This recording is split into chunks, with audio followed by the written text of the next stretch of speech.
চন্দ্রপুরে এক প্রত্যন্ত গ্রামের নাম ছিল সবুজডাঙ্গা। চারিপাশে ঘন জঙ্গল, নদী আর কাঁচা রাস্তা। সেই গ্রামের এক কোণে একটি ভাঙা কুঁড়েঘরে বাস করত রহিম, তার স্ত্রী রিনা আর ছোট ছেলে সুমন। তাদের ঘরটা ছিল খড়ের ছাউনি দিয়ে তৈরি। বৃষ্টি হলে পানি পড়ে, শীতে ঠান্ডা ঢোকে, আর গরমে ঘরটা হয়ে যায় একদম তাপঘর। এইভাবে আর কতদিন চলবে রহিম? ঘরে চাল নাই। আমি চেষ্টা করছি রিনা, কিন্তু কাজ কম, কাঠের দামও কম।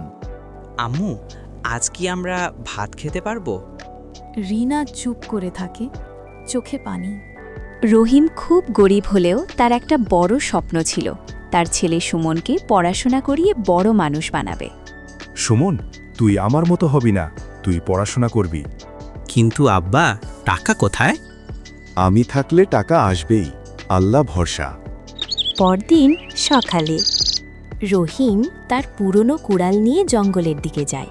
সেই কুড়ালটাই তার একমাত্র ভরসা। রোদ, ঘাম, ক্লান্তি সবকিছু সহ্য করে সে কাঠ কাটে। আজ একটু বেশি কাট কাটতে পারলে ভাবে ভাই।